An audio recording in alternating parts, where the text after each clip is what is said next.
नमस्कार दोस्तों, आपका स्वागत है अपने YouTube channel go GK studio में। प्यारे दोस्तों, जो हमने पिछली वीडियो में किया था खिलाड़ियों व प्रमुख व्यक्तियों की किताबें, उसका पार्ट 2 है ये।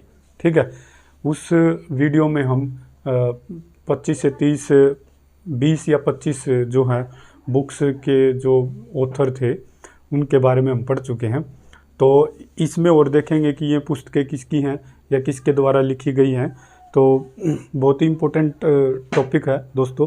और यहाँ से जो है इस आप समझ रहे होगे कि मैंने आपको पहले ही बोला है कि भाई मैं टॉपिक वही करवाऊँगा जहाँ से क्वेश्चन पूछने की संभावना ज़्यादा है। ठीक है, तो दोस्तों शुरू करते हैं इस वीडियो को और देखते हैं कि कौन कौन से और बचे हैं। इसकी 2-3 वीडियो और आएंगी, लेकिन वो अभी नहीं, वो ये लगा लो कि 15-20 वीडियो के बाद और आएंगी, क्योंकि अभी और बहुत सारी ऐसी पुस्तकें हैं जिनके बारे में हमें उनके लेखक उनको जानना, उनको याद करना है। अभी तो हम यही देखते हैं। ठीक है दोस्तों, शुरुआत करते हैं इस वीडियो की। तो इसमें पहला है नोस्पिन। नोस्पिन सेन वार्न की। अब ये सेन वार्न कौन है? देखो नाम से ही लग रहा है कि इंडिया का तो है नहीं। ठीक है, ये है ऑस्ट्रेलिया का खिलाड़ी। ठीक है, एक स्पिनर है। अभी तो इसका देहांत हो गया है। ठीक है, अभी कुछ ही दिन पहले, महीना 1.5-2 महीना पहले, महीना भी नहीं हुआ लगभग, अभी इनकी डेथ हो गई है। ठीक है, और नो स्पिन, स्पिन का मतलब होता है घुमाना, जो बॉल को घुमाता है। ठीक है, तो ये बॉल को ना मतलब ऐसे घुमाते थे, मतलब ज़बरदस्त तरीके से। एक बॉल को तो मतलब इतने ज़बरदस्त तरीके से घुमाया था इन्होंने कि ये लगा लो कि वाइड जा रही थी बॉल, और बिल्कुल वाइड से बिल्कुल किल्ली के अंदर। ठीक है, तो नो स्पिन जो है सेन वार्न, जो कि ऑस्ट्रेलिया के खिलाड़ी हैं, उनकी ये लगा लो एक पुस्तक का नाम है नो स्पिन। ठीक है, तो आपको ध्यान रखना है नो स्पिन, स्पिन का मतलब घूमना, और सेन वार्न। ठीक है, वार्न का मतलब सेन वार्न व्यक्ति का नाम है, तो आप वैसे याद कर सकते हो। ठीक है, कि भाई ऑस्ट्रेलिया के खिलाड़ी हैं जो वो स्पिन ज़्यादा करवाते हैं। ठीक है, तो सेन वार्न जो है वो किसकी है? नो स्पिन इनकी एक पुस्तक का नाम है। ठीक है, मोस्ट इंपॉर्टेंट है आगे वाली, the diary of young girl. ये क्वेश्चन आप ना जो लगातार एग्जाम दे रहा है ना, कोई ना कोई पेपर देता, तो उसमें किसी न किसी एक एग्जाम में ज़रूर आएगी the diary of young girl. ये आपने कभी फेस की होगी। The diary of young girl ये इतनी इम्पोर्टेंट बुक है कि मतलब ये 10वीं 12वीं में भी, शायद 10वीं में शायद इसका चैप्टर है, या पता नहीं 9th में है, 9th क्लास में इंग्लिश में इसका चैप्टर है। The diary of young girl, Anne Frank. Anne Frank की ये एक पुस्तक है। ठीक है, तो इसने अपनी आत्मकथा लिख रखी है इसमें। ठीक है, तो ये ध्यान रखना है, ये इम्पोर्टेंट है भाई सबसे ज़्यादा। ठीक है, इसको याद करना है। The diary of young girl, Anne Frank है। ठीक है, एनी फ्रैंक। तो इस छोटी मतलब छोटी ही थी ये, और युद्ध का समय था उस समय, दूसरे देश की लड़की है। ठीक है, तो वहाँ पर इसने अपने जो इनके साथ घटनाएं घट रही थी उसके बारे में इसने लिख रखा था। Wide angle Anil Kumble. ठीक है, वाइड एंगल मतलब कि ये भी अनिल कुंबले भी ना, ये लगा लो एक दूसरा सेन वॉर्न, मतलब एक तरह से हमारे देश का, ये तो भारत का अनिल कुंबले, नाम से ही पता चल रहा है। तो मतलब बहुत ही अच्छे क्रिकेटर रहे हैं, कैप्टन भी रहे हैं इंडियन टीम के, और साथ ही साथ में ये बहुत ही अच्छे स्पिनर थे। ठीक है, और इन्होंने एक मैच में 10 विकेट ले रखी थी पूरे, मतलब खुद अकेले ने एक ही मैच में। ठीक है, एक पारी में 10 की 10 विकेट इनके नाम है। तो वाइड एंगल जो है मतलब वाइड बॉल्स को भी इतनी एंगल से घुमा देते थे ये, और इतनी अच्छी बॉलिंग करते थे। तो वाइड एंगल जो है वो किसकी पुस्तक है? अनिल कुंबले की है। ठीक है, तो अनिल कुंबले की जो पुस्तक का नाम क्या है? Anil wide angle. ठीक है, तो आपने ये याद रखना। Six machine. Six machine, I don't like cricket, I love it. जो भी क्रिकेट देखता है ना उसको क्रिस गेल का नाम पता ही है भाई, वो छक्के ही मार के बात करता है, बिना छक्कों के वो बात ही नहीं करता। चौके भी बहुत कम मारता है। अगर उसने ना 100 रन बनाए, उसमें से ये लगा लो 100 रन में से उसके 10 तो छक्के मिलेंगे। ठीक है, 10 छक्के मिलेंगे और 2-3 चौके मिलेंगे, यानी कि छक्कों में बात करता है। इसलिए इसको क्रिस गेल को सिक्स मशीन के नाम से जाना जाता है। Six machine, I don't like cricket, I love it. ठीक है, तो that is written by that is the book of Chris Gayle. ठीक है, आगे है कंट्रोवर्शियली योर्स। कंट्रोवर्शियल योर्स, देखो कंट्रोवर्सी का मतलब होता है कोई विवाद या कुछ, मतलब कंट्रोवर्सी पैदा करना। ठीक है, विवाद पैदा करना। तो शोएब अख्तर जो कि पाकिस्तान के बहुत बड़े फास्ट रहे हैं, अब तो ये रिटायरमेंट ले चुके हैं, तो ये जो ऐसे थे ना, जब ये बॉल फेंकते थे तो मतलब जो भी अपोजिट टीम होती थी ना, उनके साथ हमेशा कंट्रोवर्सी में रहते थे, या ये अपनी पर्सनल लाइफ को लेकर भी कंट्रोवर्सी में रहे हैं और क्रिकेट में भी ये कंट्रोवर्सी में रहे हैं। तो कंट्रोवर्शियल योर्स का मतलब शोएब अख्तर, ठीक है। तो रावलपिंडी एक्सप्रेस के नाम से भी इसको जाना जाता है, शोएब अख्तर को, ठीक है। तो ध्यान रखना है, सबसे ज़्यादा क्रिकेट में कंट्रोवर्सी यही करते थे, ठीक है। बहुत ज़्यादा तेज बॉल भी यही फेंकते थे, सबसे ज़्यादा स्पीड में, ठीक है। At the close of play, at the close of play, ठीक है। At the close of play Ricky Ponting, ठीक है। रिकी पोंटिंग ये ऑस्ट्रेलिया के खिलाड़ी हैं। At the close of play, अब तो ये रिटायरमेंट ले चुके हैं, 2-3 वर्ल्ड कप इन्होंने जितवाए भी हैं, शायद 2 या 3, ठीक है, 2, ठीक है।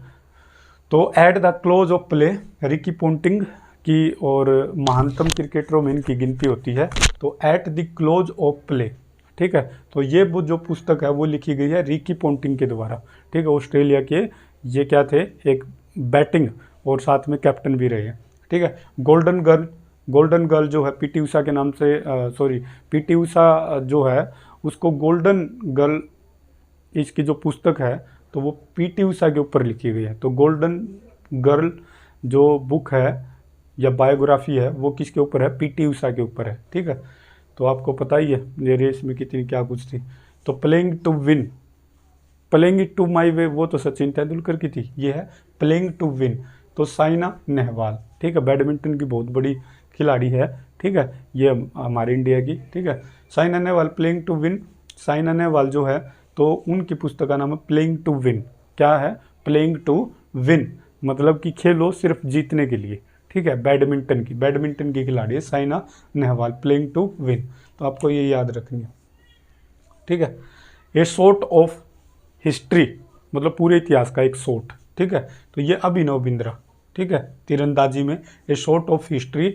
तो ये शॉट ऑफ हिस्ट्री, शॉट से ना आप लगाओगे कि क्रिकेट की शॉट की बात हो रही, नहीं। तो अभिनव बिंद्रा जो कि एक निशानेबाज थे, ठीक है, तो उसको ध्यान रखना है। शॉट ऑफ हिस्ट्री जो है अभिनव बिंद्रा के बारे में है ये, ठीक है। शॉट ऑफ हिस्ट्री किसकी है, अभिनव बिंद्रा की है। आगे देखोगे citizen Delhi my times my life, citizen Delhi my times my life. Sheila Dikshit को कौन नहीं जानता, ठीक है, दिल्ली में तो बहुत बड़ा नाम है। तो सिटीजन दिल्ली जो है my times my life, Sheila Dikshit जो वहाँ की सीएम भी रह चुकी है, ठीक है। तो यहाँ पर ध्यान रखना है। तो citizen Delhi my times my life, Delhi का नाम आते ही शीला दीक्षित का नाम बहुत मतलब ऊपर आता है, तो ये ध्यान रखना है। तो ये जो है शीला दीक्षित के ऊपर किताब है। राजनीति की, ये इम्पोर्टेंट है दोनों की दोनों। राजनीति की रपटीली राहें, ठीक है, और संसद के 3 दशक, ठीक है। ये हमारे देश के हमारे देश के जो प्रधानमंत्री रह चुके हैं, ठीक है, अटल बिहारी वाजपेयी, ठीक है। तो लगभग बहुत सालों तक इन्होंने मतलब इसमें राजनीति में रहे थे। तो राजनीति की रपटीली राहें इन्होंने देखी हैं, संसद के 3 दशक इन्होंने बिताए हैं। तो मतलब उनके ऊपर इसने किताबें लिखी थी अपने बारे में या लिखवाई थी। तो अटल बिहारी वाजपेयी के ऊपर जो किताबें हैं या इनकी जो किताबें हैं, राजनीति की रपटीली राहें, संसद के 3 दशक, ये इंपॉर्टेंट है, इनको याद कर लेना। अटल बिहारी वाजपेयी बहुत बड़े मतलब और बहुत अच्छे, अगर देश में अच्छे नेताओं की गिनती होती है ना तो वहाँ अटल बिहारी वाजपेयी का नाम सबसे ऊपर आता है। मतलब कि बहुत ही निस्वार्थ व्यक्ति, और इनके नाम एक रिकॉर्ड भी है, मात्र 13 दिन के लिए प्रधानमंत्री भी बने थे, ठीक है। तो हमारे देश के प्रधानमंत्री, ठीक है, राष्ट्रपति नहीं है, ध्यान रखना, प्रधानमंत्री, ठीक है, रह चुके हैं। ये भी इम्पोर्टेंट है दोनों की दोनों, ठीक है। The God of small things. एक बात और ध्यान रखनी आपने कि जो कुछ किताबें हैं ना, कुछ ये मैंने है ना इंग्लिश में लिखी हैं, लेकिन उन्होंने ध्यान रखना वो हिंदी में भी करके दे देंगे। आप कोई चीज़ इंग्लिश में लिखोगे ना और उसको 6-7 बार पढ़ोगे तो जब उसको आप देखोगे ना तो इंग्लिश में देखते ही तो आपको समझ में आ जाएगी। लेकिन जैसे ही आप वो चीज़ हिंदी में लिखी होगी ना, जैसे ये लिखा है the God of small things, अगर इसको इंग्लिश में लिख के दे दोगे, अब आपने जैसे याद या इसको देखा इस नज़र से अब हिंदी में ही, तो आप क्या करोगे कि इसको देखते ही तो समझ में आ, लेकिन अगर ये इंग्लिश में लिख के दे दिया तो वहाँ पे फंस जाओगे। तो ध्यान रखना है, बार बार इसको रिवाइज करना है, दिमाग में बिठाना है, और ये हिंदी में भी लिखा सकता है और इंग्लिश में भी, ठीक है। The God of small things जो है वो अरुंधति राय जो है वो हमारे मतलब देश की एक बहुत ही प्रसिद्ध लेखिका है, इंग्लिश में लिखती है, ठीक है। The algebra of infinite justice, ठीक है, ये भी अरुंधति रॉय की है। The God of small things Arundhati Roy. The algebra of infinite justice, ये भी अरुंधति रॉय की है, ठीक है, ये ध्यान रखना है। ये दोनों किसकी हैं। ये बहुत ज़्यादा पूछी जाती है, मैक्सिमम टाइम ये लगा लो कि बहुत फेमस है ये the God of small things, ये बहुत ज़्यादा पूछी जाती है, ठीक है। हाउ आई प्ले गोल्फ, ठीक है, how I play golf Tiger Woods, ठीक है, जो भी किसी भी मतलब जिसको भी खेल पसंद है ना, टाइगर वुड्स के बारे में भी जानते हैं, अमेरिका के प्रोफेशनल गोल्फर रहे हैं ये। और ये लगा लो कि जब अपने टाइम पे थे तो कोई मैच हारते नहीं थे, ठीक है, तो ये ध्यान रखना है। How I play golf, golf आते ही हमें याद आना चाहिए सबसे बेस्ट गोल्फर कौन था, टाइगर वुड्स, ठीक है, टाइगर वुड्स है, अमेरिका के एक प्रोफेशनल गोल्फर रहे हैं, तो इस बात को ध्यान रखना है। हाउ आई प्ले गोल्फ जो है, गोल्फ आते ही टाइगर वुड्स आपको याद आना चाहिए, ठीक है। गीत गोविंद सबको पता है, गीत गोविंद जयदेव, ठीक है, गीत गोविंद, ठीक है। गोविंद, गोविंद किसको बोलते हैं हम, श्री कृष्ण को, उसके गीत गाओ, ठीक है, गोविंद के गीत गाते गाते उसकी जय बोलो, क्या बोलो, उसकी जय बोलो, गोविंद के गीत गाते गाते उसकी जय भी बोलो, ठीक है। तो गीत गोविंद जो है वो जयदेव की है, ठीक है, ये आपको ध्यान रखना, ठीक है, गीत गाओ साथ में जय बोलो, ठीक है, और गोविंद क्या एक देव है, तो गीत गोविंद जो है वो देव द्वारा, जयदेव द्वारा लिखी गई, ठीक है। To a hunger free world, to a hunger free world, ये है ना, जब भारत में हरित क्रांति आई थी 1967-68 के करीब, ठीक है, तो एम.एस. स्वामीनाथन जो कि इसमें बहुत बड़ी भूमिका निभाई थी हमारे देश के एम.एस. स्वामीनाथन ने, जो कि भारत में हरित क्रांति के जनक माने जाते हैं। तो ये ध्यान रखना है, उन्होंने एक पुस्तक, मतलब उनके ऊपर एक पुस्तक है, to a hunger free world, hunger का मतलब होता है भूख, ठीक है। तो हरित क्रांति जब आई थी तो सबसे ज़्यादा इसका असर जो पड़ा था वो गेहूँ और चावल पे पड़ा था, सबसे ज़्यादा गेहूँ पे, ठीक है, to a hunger free world, तो ये ध्यान रखना है। टू ए हंगर, हंगर का मतलब भूख, और हरित क्रांति देखो कृषि से रिलेटेड है, तो कृषि में क्या आएगा, कृषि अगर अच्छी होगी तो मैक्सिमम चांस है कि कोई भूखा नहीं रहेगा, ठीक है। देश में अगर कृषि में सुधार हो जाए, सुधार तो वैसे बहुत है, ठीक है, कृषि में हमारा जो देश है काफ़ी ऊपर है, लेकिन फिर भी मतलब पूरे हिस्से पे कृषि नहीं होती है, और अगर वो हो जाए और अच्छी तकनीक के साथ हमारे देश में कृषि की जाए तो मैक्सिमम चांस है कि भूखमरी ख़त्म हो सकती है, ठीक है।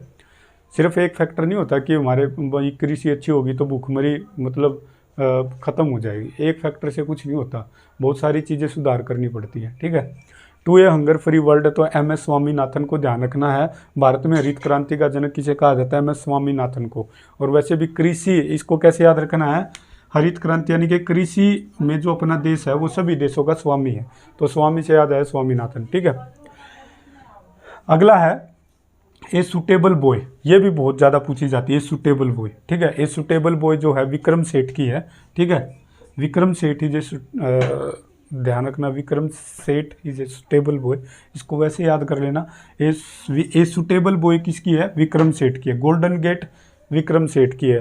टू लाइव्स ये किसकी है, विक्रम सेठ की, ये भी बहुत ज़्यादा पूछी जा रही है आजकल, ठीक है, टू लाइव्स, ठीक है, इसको ऐसे भी लिख के दे देगा वो, ऐसे भी दे देगा वो, टू लाइव्स, ठीक है, तो आपको ध्यान रखना है, कैसे भी दे दे वो, हिंदी में दे दे या इंग्लिश में दे दे, आपको बोलना नहीं है, ठीक है।